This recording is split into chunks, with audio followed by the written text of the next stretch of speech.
Okay, this should be the daily breakdown where we talk about what happens on the World's Days games. And so today was TSM versus Samsung White. And my guests on today's show is, well, you've seen one of our guests before on this show before. It's LS. He's from Korea. Well, that's where he likes me to say anyway. He lives in Korea. So he's sort of from Korea. Used to be the coach of Super Hot Crew, but don't hold that against him. He wasn't coaching them when they actually became Super Shit Crew again. He was just when they were winning games. So props to him for that. I don't know what he does now. He's very secretive, like coaching people or something, just drama mongering. I don't know. I don't know. I try to keep away from people like that because I don't like drama. I like to just be easygoing, just a friendly sort of guy. So how you doing, LS? I'm doing good. I'm doing pretty good, I Okay, guess. good.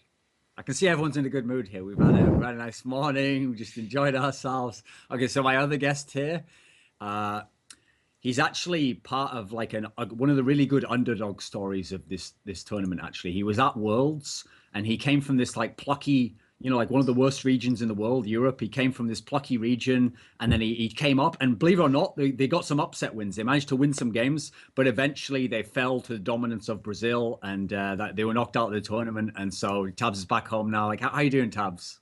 Um, it was a really good world round for us here. Like, actually, I was really happy with win even one game because we had a really tough group, and we actually ended up winning three. So that was like more than I could ever ask for. Yeah, yeah. And yeah, I'm sitting home feeling very accomplished. And you'll take that experience back to Europe then, and Europe as a region will get better, and then one day you'll actually deserve that international wildcard spot that Europe gets each year. Yeah, it'll be good. Yeah, I think like Europe as a region is like gonna grow a lot from this. Okay, anyway. Gonna bring all the strategies over into scrims and stuff, make everyone better. Yeah, yeah. I mean, once you've played against Brazilians, then you know how to play against them. It's sort of one of those things you have to learn and adapt to their style. And next time you face them, I think it'll be a closer game. Anyway, that's enough BM. Let's just actually start the show now. So obviously today we're only talking about one series. So rather than just skip all over the place, let's actually just go game by game initially. So coming into the series, let me do an update with both of you because I actually said on something Insight yesterday, like I thought it would be 3-0 Samsung White, like Samsung White definitely going to win, no chance for TSM. Were you as confident, Tabs, that like TSM had no chance in this series? Yeah, I didn't think TSM really had any chance of winning the best of five. I thought maybe they could take a game. That wasn't really too far out of the ballpark, but to win the whole series, I would have never imagined. What about you, LS? I mean, I think we already talked about it on like a past show, but I'm guessing you had Samsung White heavy favorite. Yeah, I didn't see any way that they could logically lose. Like, Okay, so let's unless just start with game one then. So game one kind of set a tone for the series just in the picks because immediately Samsung White showed this trend where, listen, here's some context for people who don't watch OGN, okay? Samsung White know they are not a late game team. That's Samsung Blue and Shield, etc., right? Samsung White know that they're going to win every single game that goes their way by like 30 minutes. That's how it works in Korea. So when Samsung White picks like late scaling champions, that's kind of strange, right, LS? it's a little bit weird and maybe it's a little bit disrespectful, but I think also like the scaling champions like Rise and Jace is that they know that if something does go wrong, they can just drag it to late game. In which case, it's kind of like a double positive. Like if they win, they win. But if they don't win, like right off the bat, like the pre 30 minutes things or whatever, they have the scalings. Yeah, actually, I mean, that's a good point to make because here's the thing, okay? In the second game, which we'll get to later, obviously there was some disrespect, and then the third game, similar scenario. But actually, I think you could make a case that on game one here, I've seen that when Koreans in StarCraft would play foreigners who they didn't know super well or they hadn't played them many times in official competition, they would often actually just play like default style. And so I wouldn't be surprised if game one here, you see they didn't pick a lot of their strongest champions. This was more, looked to me more like, okay, let's feel out TSM. Let's see what TSM is going to be like in this game. Like see where they'll be strong, see what they'll actually be like in the real tournament match. What do you think? I think that's logical. Like I think well, best of fives, they're really important to approach with like strategy. You can't just approach them like OGN games or LCS games or something. They have different like mindsets that go into them. Like each game is actually important. You could have a pick and ban phase set up for game one, two, and three, but if you win game one and two, maybe the pick and ban phase or like plan that you had going into game 3 is now altered. So that could also be something behind their game 1. What are your thoughts overall on game 1 here, LS? I think game 1 was a slaughter. I think it went like the way that I thought it would be a slaughter, but I didn't think it would be a slaughter based on the picks. I thought the game would have required more time, but TSM made like really illogical decisions against like White's final pushes and like White's rotations a few times, and I guess it didn't really matter that they went for build-up builds, basically, like tiers, double tier, etc. And they just won. Like it was a little weird. I think everyone knows that was a little weird, that victory. What did you think of game 1, Tabzz? Because obviously in game 1, you think if TSM's going to have a chance, you want them to, like, in theory, actually, game 1 should be the one they should be the strongest in, right? Because, I mean, maybe they can surprise them, or maybe they come in quite confident themselves. What did you think of how game 1 went? I think the draft went heavily into White's favor. They just picked, like, the best cards they could have for later in the game. And then, like, they had double tier champions, and they had Twitch, too. And they're playing against Zed and Lucian, which are some of the best early game champions you can have for just basically control of the game. And then they managed to get 3 buffs level 1, get their lane swap off, and just get such a good early game opening for their comp. And then they even managed to get like the first dragon as well. They just get so far ahead with that comp that even if they fall behind, they can still easily win later in the game. They have just such a big advantage in the draft, I feel, and especially with the way they play out the early game, it's really easy for them to just win the game.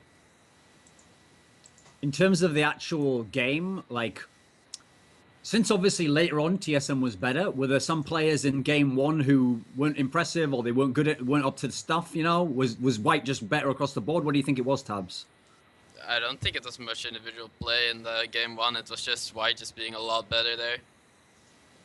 Yeah, that's actually the thing about game 1. That's how I would define it as well. Okay, the other games, as we talk about them, there was some like BM, some disrespect. Obviously, TSM players play better, some White players play badly. Game 1 was just like both teams just played the game, and White was just that much better. Like they were just on another level. There's nothing there's nothing Bjergsen could do on his Zed. You can't like blame him for that. He picked Zed, but it's fuck all you can do when you just get behind that far so early. So let's go to game 2 then. Game 2 was like where the disrespect really began, because this time they were like, okay, well, we won last time with like late scaling champions, and then we just beat you early game. So why don't we just pick even more late scaling champions and just go even harder early game? And it worked, right? How the fuck did that work, Tabzz? Yeah, I actually just completely love the draft that's White did in the second game. Like picking Fizz and Singe, it's such a cool comp because like they both cause so much chaos in fights, especially in like bigger fights. It's really easy to pick people apart and pick them off. And then they managed to get like 3 buffs level 1 again, and not only that, but fighting for that like 3rd buff at the enemy blue, they also like TP in and get first blood on Amazing, which was amazing. Like they managed to get so far ahead from that, and then also Pawn 1v1 kills Bjergsen on the right side of mid lane by like a super tiny margin, and that already put them so far ahead in their game early. LS, what did you think of how game 2 started in the draft? In terms of the draft, it was obviously really kind of trolly. I mean, the Fizz pick's not really trolly. Pawn was a one-trick pony on Fizz. It was his most played champion. So the Fizz pick's not really that trolly. The Twitch and John is not trolly. Dandy going Kha'Zix, like, I don't know. I guess he could pick. At that point, he could almost pick any jungler, but the Singe pick is obviously trolly. I think that has something to do with, as Monty said, like going for style or like flair or something. But then the game, like as it progressed and stuff, the jungle was played abysmally, like pre-level 8 by TSM. And from that point, also the tilt that maybe Bjergsen felt from the solo kill in mid lane against Pawn, I think it probably just snowballed out of control from there, like mentally, but also gold-wise and rotational play-wise. Okay, we have to bring this up, you realize. And when we talk about specific players and who played well and who played badly, the big mismatch in game 2 was in the jungle, obviously. Dandy on Kha'Zix was like a god. Meanwhile, Amazing on Jarvan.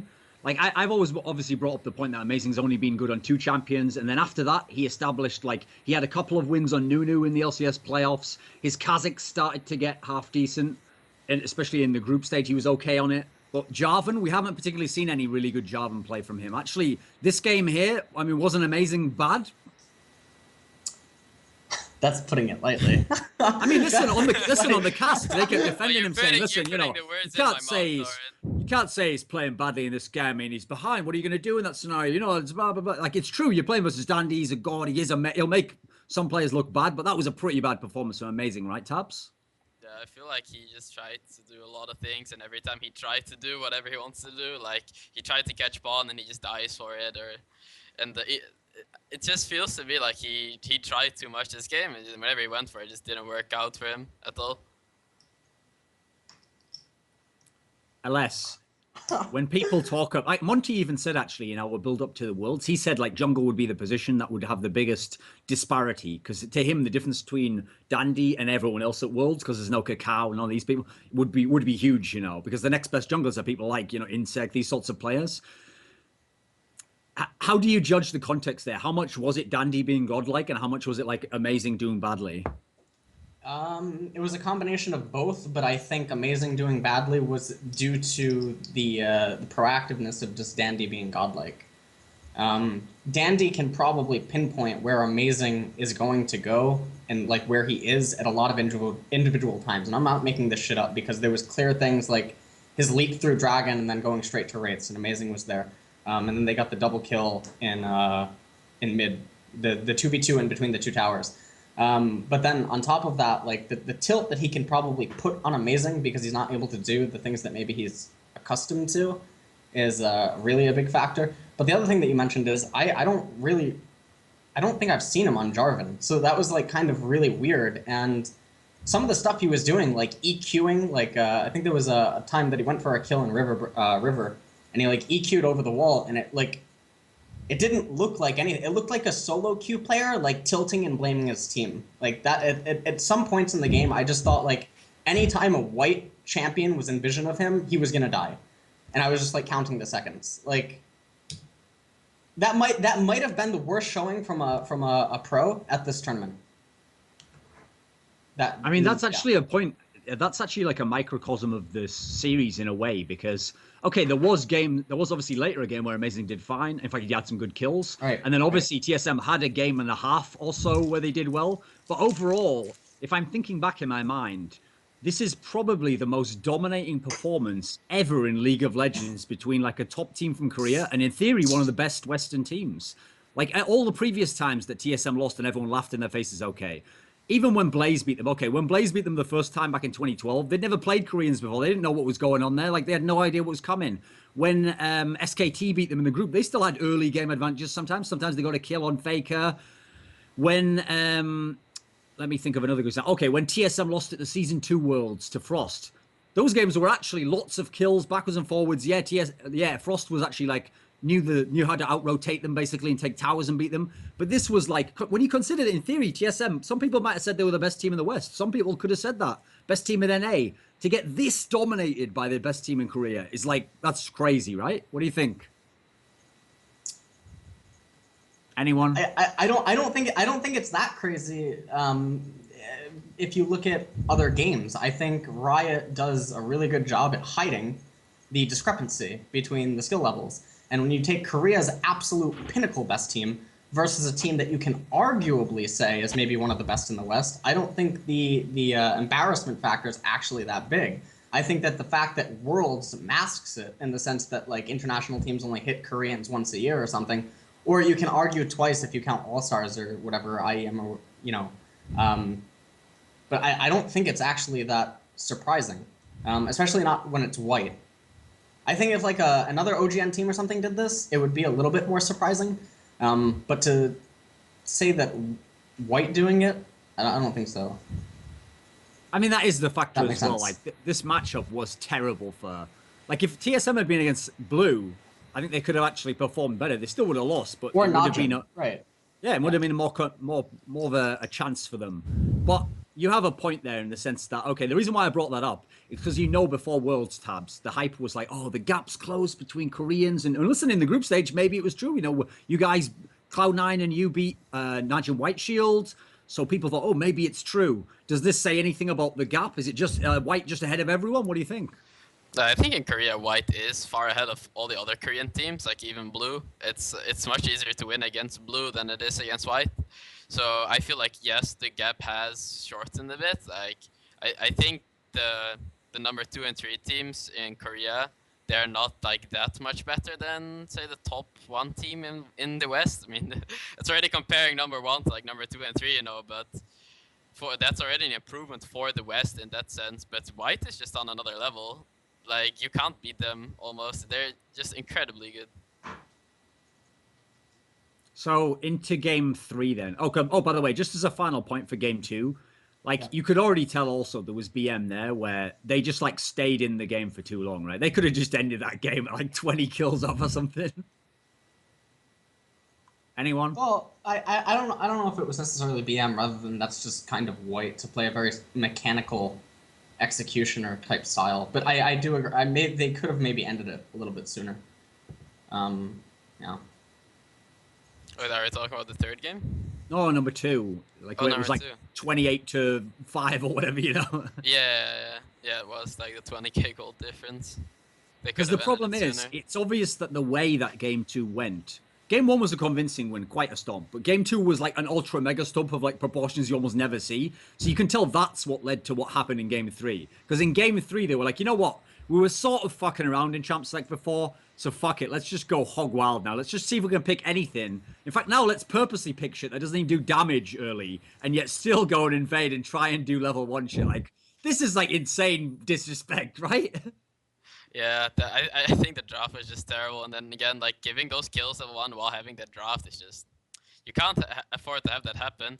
And not only the level 1 kills, afterwards they contest the dragon and lose 3 kills. Yes, they get the dragon, but they lose 3 members. They lose so much time to do things on the map. They lose all their vision control because of those 3 kills. LS, what did you think of game 3?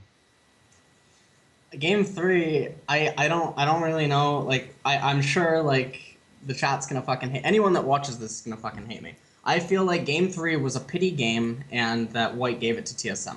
That is my honest opinion. And I have like a lot of reasonings that I would like support that claim. Like I know that foreigners are gonna say that's not true, but whatever. Like it's kind of like how I predicted Blue to throw. And I used WCG as a basis, or I used BlizzCon or something.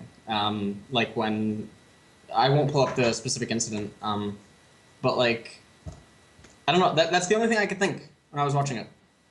I wouldn't agree. I would agree with you if game 4 was a lot cleaner than it was, because like White actually made a lot of mistakes in game 4, just like getting out rotated instead, like not correctly predicting where TSM's gonna go in the 4th game. That also made me think like game 3 it was just them playing badly. Really, I don't think it was like a pity game and they actually threw it, even though it might have looked like that with some of the moves like Imp and Pawn did, like jumping back in and dying and stuff like that. That seemed really kind of fishy to me, but. And I thought I kind of had the same idea, but they also kind of looked a bit sloppy in game 4 and sometimes, so I'm not sure. No, yeah, I know. I totally actually I was starting to think something similar in like game 4. Like I was almost like gonna retract my opinion, but in game 4, I kind of felt like maybe White was just like they wanted to end it like hastily, if you know what I mean.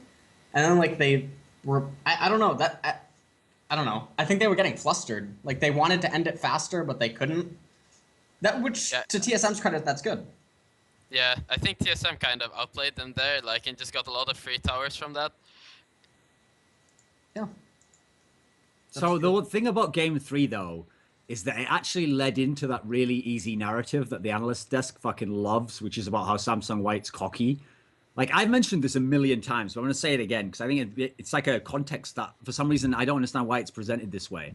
I don't actually see how they're cocky. They were obviously cocky in the champ select, okay? And they were cocky to actually try early game stuff with bad champ. That is cocky. But the part they always mention is cocky is when they have, like, leads and they throw them. That's what they always reference famously, okay? They have a lead and they'll do, like, Imp will do an aggressive move or something. That's not really, like, that's not like they're thinking to themselves, I'm going to be cocky now. That is who they are as people. That's just how they play. Because what happens is, think about this. In game 2, they were doing the exact same shit. Because it worked, we were all like, lol, lol, lol, lol, owning, lol, maximum disrespect. Like, in game 3, when it doesn't work, we're like, oh, cocky. They could have played safe there and won the game. Like, yeah, you have to take the rough with the smooth, you know. Both sides are the same thing. Like, I actually think, here's a good statement for you.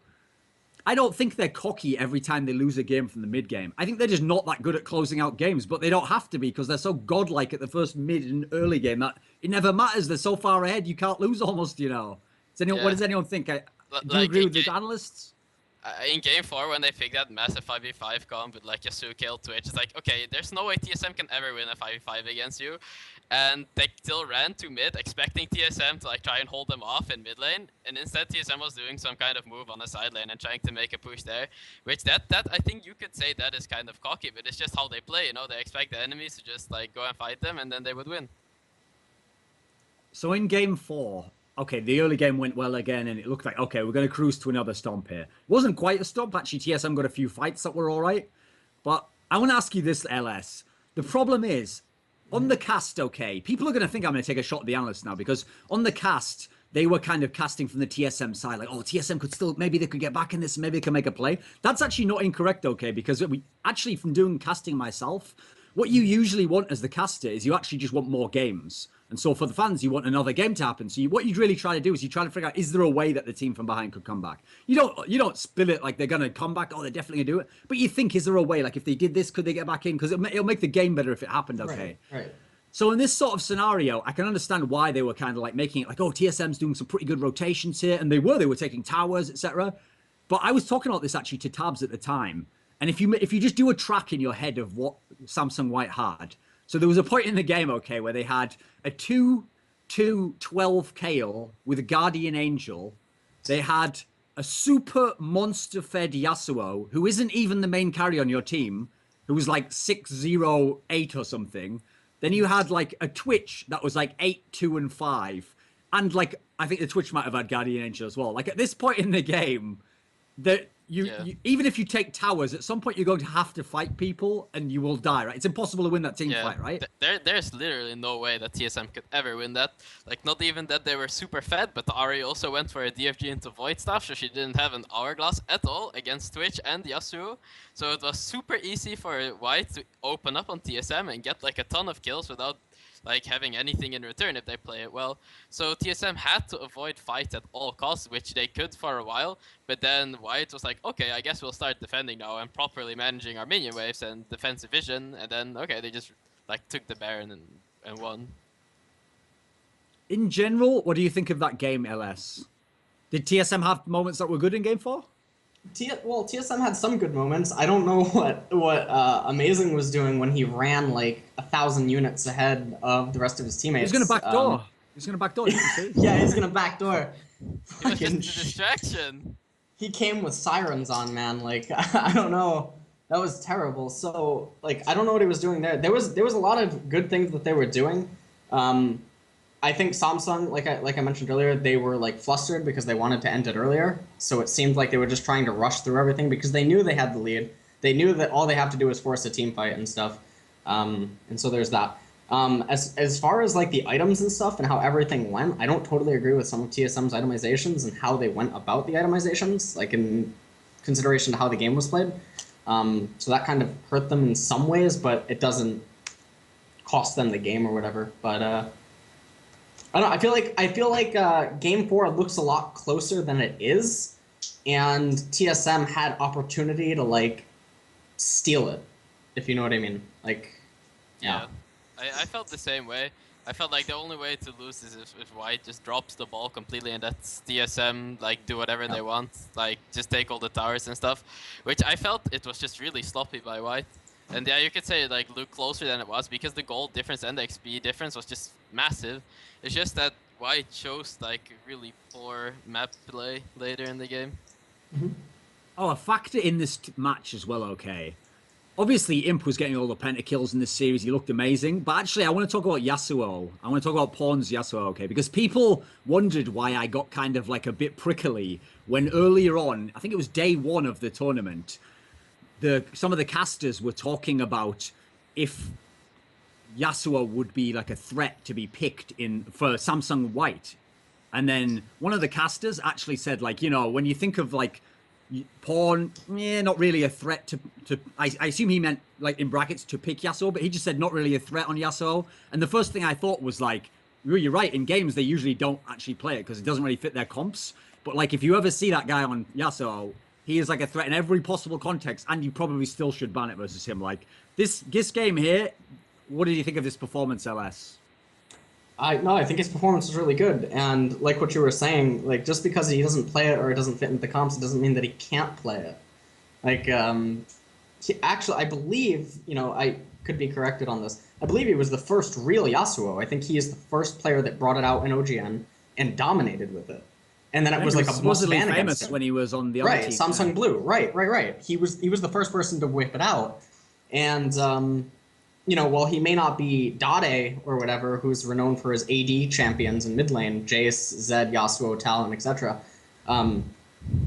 he's still like top 3 Yasuo world. So I don't know. That's really weird that the caster said that and stuff. And then his performance this game was really, really nice. Sometimes I felt like he did stuff that was a little bit forced, but I chalked that back up to the advantage that Samsung had over TSM.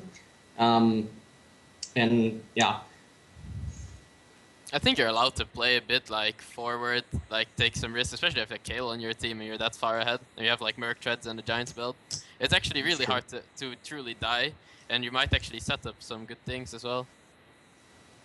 Because the reason I bring it up is like that's an area where some of the analysis was like by the number stuff where you would analyze that way, but it almost like I just kept thinking like, yeah, but does it really matter? Like when they were questioning when Imp bought the 2 capes, I was like, not really sure that's going to have much of an effect on this team fight, to be honest with you, man. Like, yeah, what do you think, like Tabzz? Was it a big deal? No, it wasn't. Like, for me, it was really obvious why he bought the 2 cloaks. Like, he just wanted to end out the game, like, with just that base. So he just buys 2 crit cloaks, 30% crit chance, especially with the Baron buff he had. It gives him more DPS than like a PSer could ever give him, and it also gives him the opportunity to open up with 45% crit chance instead of 15% from just the Ghost Blade, which triples his crit chance and just gives him a ton of more burst damage.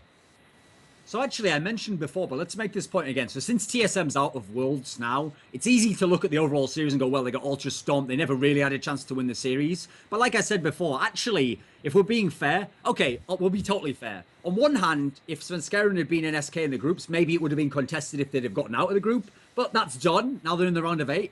If they could have played one of the other teams in the round of 8, remember, both the other Korean teams were top of their group. If it was a random draw, maybe they could have played Blue or they could have played White Shield. How do you think they would have matched up against those 2 teams, LS? TSM. I think they would have had better showings against White Shield, but I think the result still would have been 3-1. Like the fights would have been more winnable. Maybe the fights would have the fights would have been more maybe winnable. Could have been okay. Right. The fights probably would have been more winnable. The CS discrepancies between some of the players probably would have been closer or so. But at the same time, one thing that would have maybe been different is Imp is notorious for liking Twitch, okay? And we saw him pick Twitch into a losing matchup 3 times this series, right? 3, I think. And White Shield probably wouldn't do that. So Wild Turtle would not have had such an impact that he was allowed to have due to his just innate advantage going into mid-game in terms of just 80 carry versus 80 carry. Which then, White needs their advantages to snowball up, etc., etc. And then once it hits late game, yeah, Twitch will take over. But there would have been a discrepancy in playstyle, and I think that could have hindered TSM's bot lane a little bit more. But for the most part, I think it would have rounded itself out with a lot more evenness, especially with the jungler matchup. It wouldn't have been as big, to say the least. What did you think of the AD carry picks there, Tabzz? Do you agree? Was he picking losing matchups? Yeah, I think so. But they also, one key thing to keep in mind is that they always got like the right swap off and got like really good like advantages from how they played the swap in the level 1, like 3 buffs in the first 2 games, which just leads to a really dominant early game. But yeah, it is a losing matchup, and Lucian does have the advantage over Twitch, like, as so does Corki. And if you're talking about TSM versus, say, Najin, I think they have a much better shot. I don't think Najin is like that good. I think they're 3rd of Korea as far as skill goes as well. And against Blue, TSM would have a pretty damn hard time, because I think Blue is like really versatile from what we scrimmed against them. They can play a ton of different comps, and I think TSM would just get simply outmatched, kind of like against White, in almost every position. But against Najin, I feel they would have actually a pretty good shot to even take the series. It would have been really close, but they had actually a shot to win the series. Whereas against like White or Blue, they would have no shot to actually win it. Okay, so going forwards from this, I mean, is everyone here assuming Samsung Blue will win tomorrow's game? Yeah. Yeah. Well, at least I am. Yeah. I am. Okay, Yeah. so that leads to the rematch then, the one we've seen in the last two OGN semifinals, Blue versus White. Now, the storyline from most people has been that they think White's going to win Worlds, but none of us know yet how they beat Blue because they haven't done it yet. Do you think White beats Blue based on what you've seen so far, Tabzz?